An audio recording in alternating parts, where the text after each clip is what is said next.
to the existence of Jesus is what we call the Gospels. Matthew, Mark, Luke, and John. All of the supporting evidence to the existence of Jesus is wrapped up in these four Gospels. Well, I shouldn't say wrapped up in those four. There are others. There's what you call the Gospel of Jesus. There's what you call the Gospel of Thomas, the Gospel of Nicodemus, all these other Gospels, but the ones that we know of are in what we call the Bible, the four Gospels. Dozens of Gospels that were once considered genuine or canonical were later rejected as apocryphal or spurious, meaning not genuine or real, or vice versa. The Christian plagiarist, what did I just say? In other words, these people who decided to copy something from an earlier account and put a different name on it, over the centuries they attempted to amalgamate and fuse practically every myth, every fairy tale, every legend, every doctrine or bit of wisdom that they could to create what we call the Jesus character. Now, I know what I'm saying is rubbing some of you like coarse sandpaper. Some of you might very well want to get up and leave.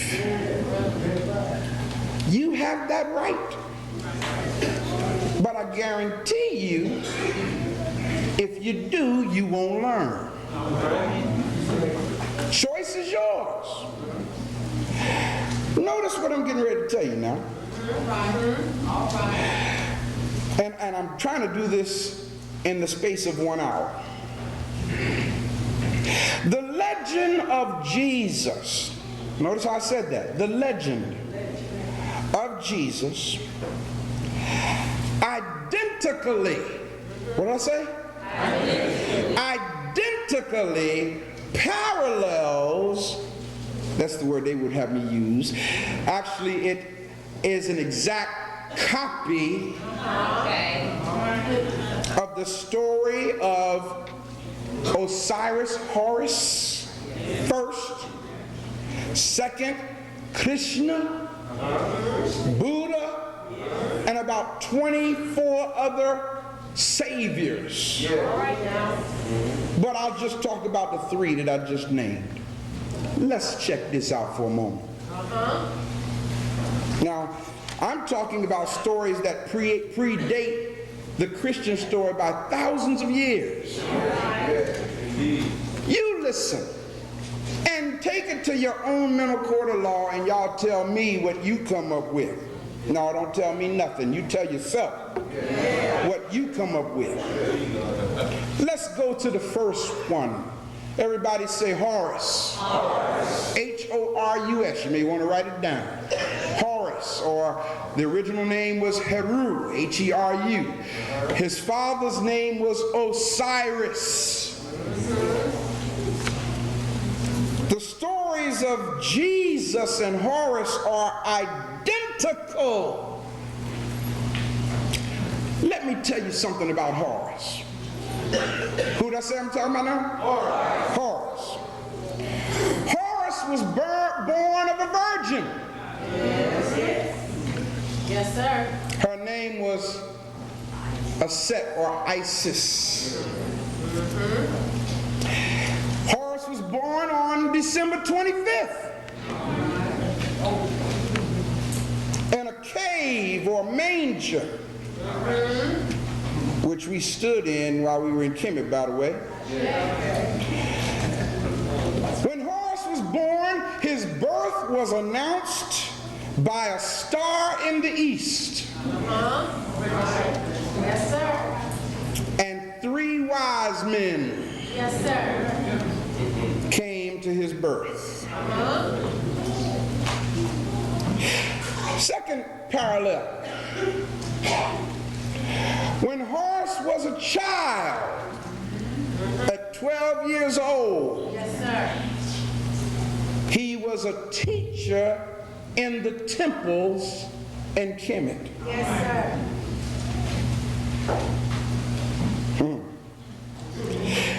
When Horace was 30 years old, he was baptized by the Egyptian priest Anup, A-N-U-P, who of course becomes John the Baptist in the Bible. Horace Heru had 12 disciples. Go ahead. Go ahead. Horace, I'm talking about 6,000 years BC. How long ago did I say? 6,000 years BC. Horace performed miracles and raised a man from the dead. And the man who he raised from the dead, y'all guess what his name was? Let me tell you. Lazarus.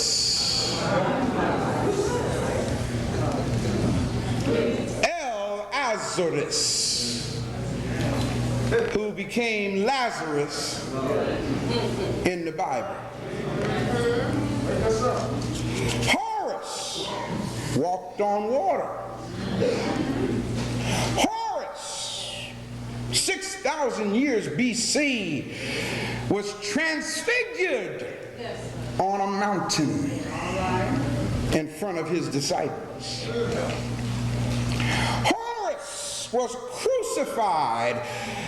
Osiris Horus was crucified and buried in a tomb and resurrected 3 days later. All right. Osiris Horus was known as the way, the truth, and the life. He was called the Messiah. Osiris Horus was called God's anointed son. He was called the Son of Man. He was called the Good Shepherd. He was also called the Lamb of God.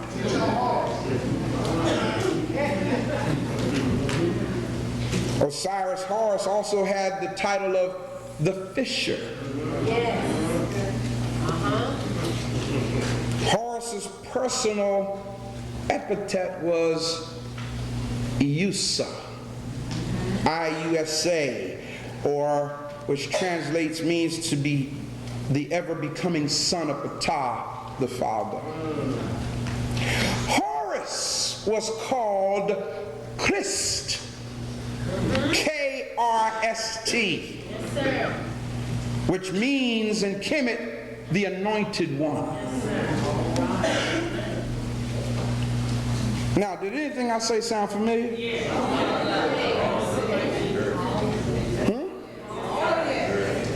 We've been taught about all that, haven't we? But it wasn't about Horus, was it? Well, let me go to the next one. This guy's name is called Krishna. Krishna dates back to 5,000 BC, which means he was after Horus. Krishna was born of a virgin. Her name was Devaki. Krishna's father was a carpenter. Krishna's birth was attended by angels, wise men and shepherds, and they brought gold, frankincense, and myrrh to Krishna's birthday party. Krishna was persecuted by a tyrant who ordered the slaughter of thousands of infants. Krishna was baptized at the age of 30 in the river Ganges. Krishna was transfigured on a mountain in front of his disciples, which also totaled 12. Krishna was crucified on a tree between two thieves. Krishna rose from the dead dead 3 days later and ascended to heaven. Krishna is also called the shepherd God, Lord of hosts. He was considered the Redeemer. He was called the firstborn. He was called the sin bearer, the liberator. He was also called the universal word. Check this out. Just like Horus, Krishna is the second person of the Hindu Trinity. Krishna proclaimed himself as the resurrection and the way to the Father. Krishna was called the beginning, the middle, and the end, or what we call Alpha Omega. His disciples labeled him Jesus, spelled Jezeus. Sound familiar? Yes. What's really deep is Krishna, the Hindus will tell you today, they're waiting for his second coming, because he is supposed to return back to earth to do battle with the prince of evil in the final judgment day. Can I drop some more information on that? Y'all mighty quiet up here. Everybody say this. The Son of God, S-O-N, is the Son of God, S-U-N. All right. Now I'm going to make it plain to you this morning, because we're at the point where the rubber meets the road. And see, this way, when people start asking me these questions and I got to keep sending all these emails and explaining all this, I can say, here, take this tape. And just listen to the tape for yourself. And then go do your own research to verify what I'm telling you. That's right. And you can take the tape also and listen to it 100 times if you want to. However many times you have to listen to it to learn. The reason, brothers and sisters, now follow this well, because what I'm getting ready to say now is deep. Okay? See, we haven't been taught to think on a deep level. All right. In fact, y'all, guess what? We haven't been taught to think. Period. We've been told to listen. We haven't been taught to think.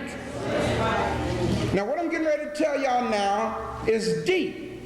So I'm going to take my time, but you'll understand it. I'm going to make it plain to you.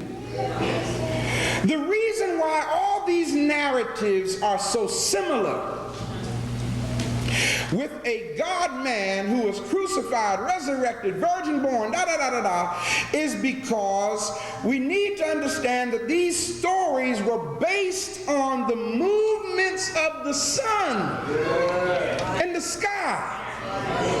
We need to understand that. Yes, sir. Everybody say astrotheology. See, we have taken what was astrotheology and made it literal theology. We've made it historical theology. So we've taken that which did not literally exist or historically exist and incorporated it into our belief system as though it is fact. You understand what I'm saying? And that's why we can't agree with each other. Follow this well now. You have the sun. How many signs of the zodiac are there? Oh, ain't that deep? You have the S-O-N. How many disciples did he have? Oh, ain't that deep?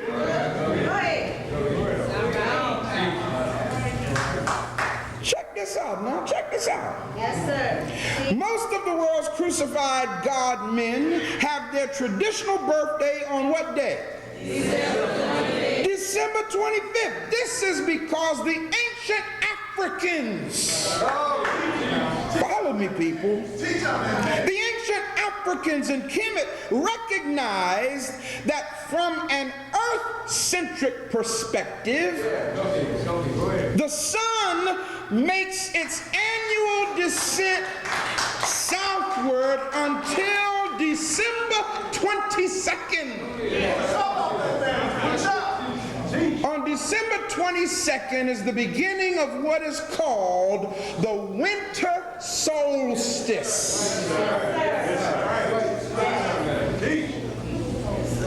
On December 22nd, guess what the sun does, brothers and sisters?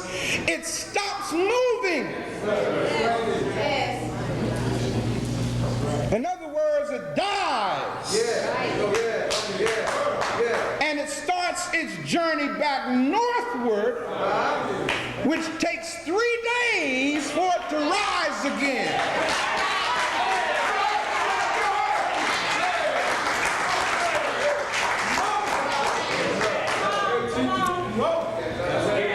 It was during this time that the ancient Africans declared that God's Son, God's S-U-N, had died for 3 days and became born again or rose again on December 25th.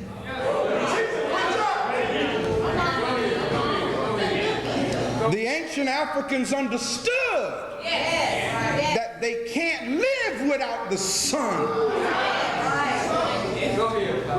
White man has made it the S-O-N and brainwashed us into thinking we can't live without the S-O-N that they fabricated when the ancient Africans were saying you can't live without the S-U-N. And I dare you to just try to have 15 minutes without the heat from the sun. And this whole planet will turn into one giant ice cube. Because the sun, S-U-N, giveth life.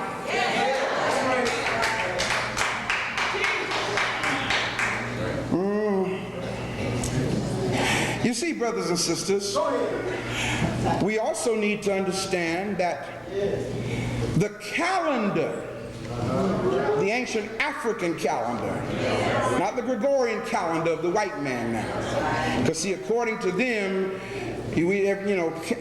come on, y'all. This is the year what? 2000? Now, any fool know we've been here longer than 2,000 years. Who are they to determine the original African calendar began in the constellation of Virgo. Y'all hear me? Yes. So therefore you can understand why it says the Son of God, the S-U-N, was born of a virgin. Because the first calendar began in the constellation of Virgo.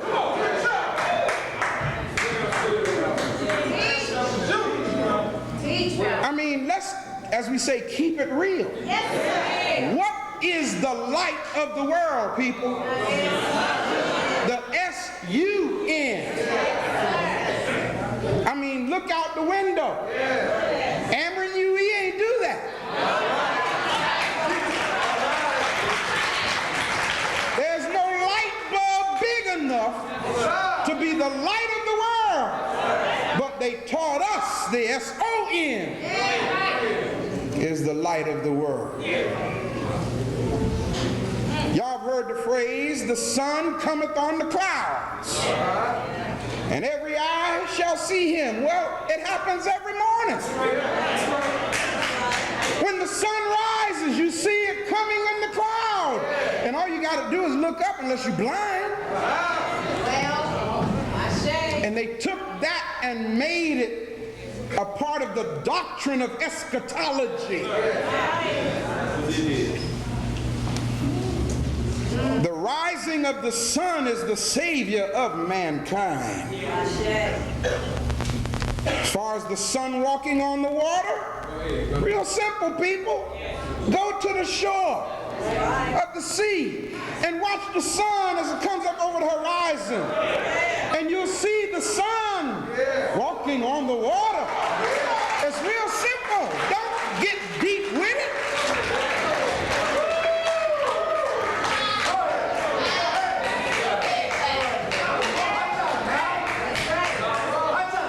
The ancient Africans understood that the Son of God is the Most High. Real simple. Because at high noon, good God Almighty, there's nothing higher than the S-U-N. And hence they came up with the title of calling Ra the Most High God. And that's why at high noon or at 12 o'clock or at the age of 12, he begins his Father's work, which they stole and put in the Bible, where he told his mama at 12 years old, I must be about my Father's business. Sign of the zodiac at the angle of 30 degrees. Hence you have Jesus entering his ministry at the age of 30 years old.